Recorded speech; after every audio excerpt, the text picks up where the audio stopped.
then it's easy to believe somebody's been lying to me. But when the wrong word goes in the right ear, I know you've been lying to yourself too, you big hypocrite.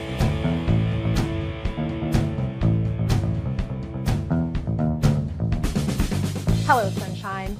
I'm Lisa Robbin Young, and this is Creative Freedom, your dose of inspiration and education to help creative entrepreneurs like you build a noble empire and live an inspired life without selling your soul. Today, we need to have a heart-to-heart about your business. Specifically, the head trash that has you acting like a hypocrite.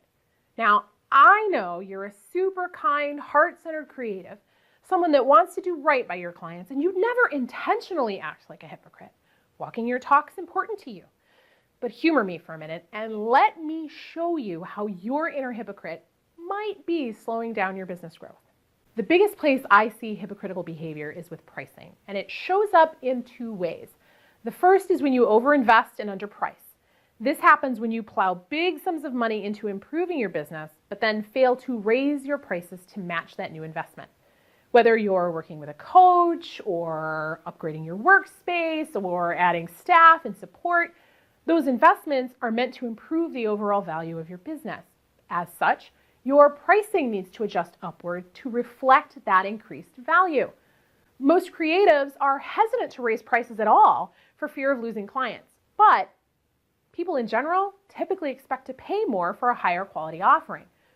You're adding value to your offer, in theory, that increases the quality, in theory, and your price should adjust upward to reflect that. Don't believe me? When John Frieda launched his line of hair care products, his high-profile clients in his salon weren't buying it. His shampoo and conditioner just sat on the shelves collecting dust.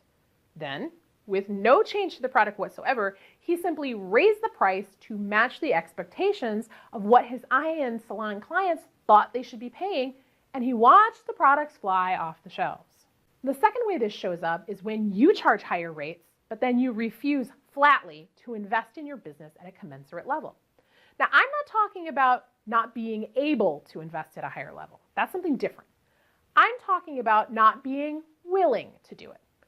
Colleagues who want A players for minimum wage or for free in exchange for exposure.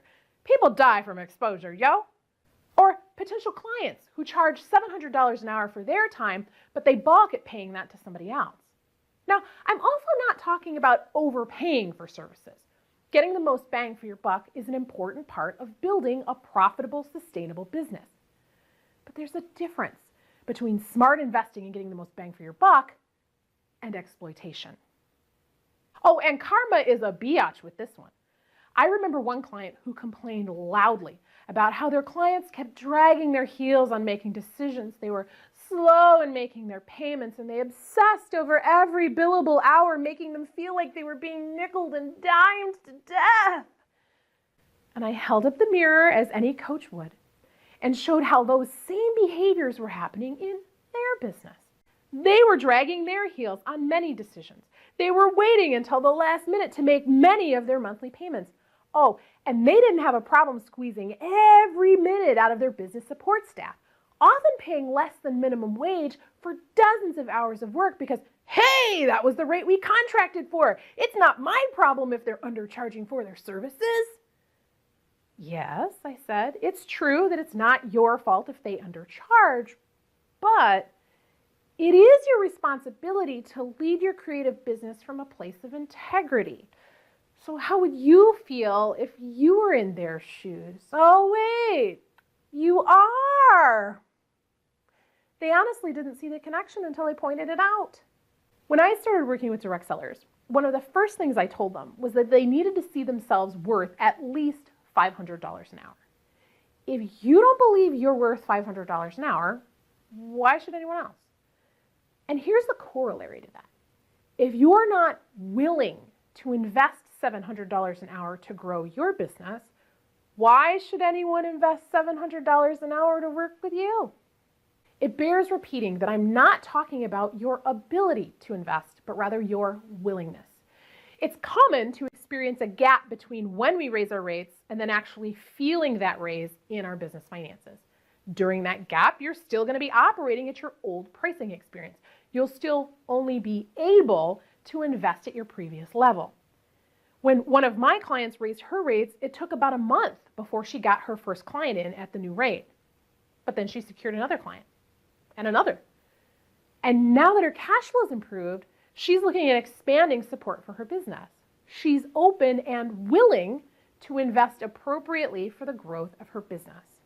She's not being frivolous. She's not being a spendthrift. She's not being exploitative. She recognizes where she needs support in order to grow, and she's considering the best options to help her stay profitable while making sure that her business is also sustainable and she's not losing her mind. She's not trying to exploit her support team. She's willing to pay a fair price for the business support that she needs.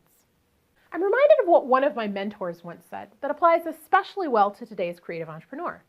Personal problems are often business problems. When your inner hypocrite starts driving the bus, the road doesn't get rocky right away. It's subtle. A pothole here, a flat tire there, but over time it starts to add up. So if your business is stalled or bottlenecked, take a step back and look to see if your inner hypocrite has been running the show. And let the wise words of the fix help you get back on track. Why don't they do what they say what they mean? One thing leads to another. So now let me hear from you. Have you run into hypocrites in your business? Did you let your inner hypocrite run the show? How did you handle it? Share your thoughts and ideas in the comments, and let's be a rising tide for everyone. If you liked this episode and want to be the first to get more just like it, then subscribe and share me around with your friends, because we spell relief CREATIVEFREEDOM. And there's always more where this came from. Got a question you'd like to see answered in a future episode?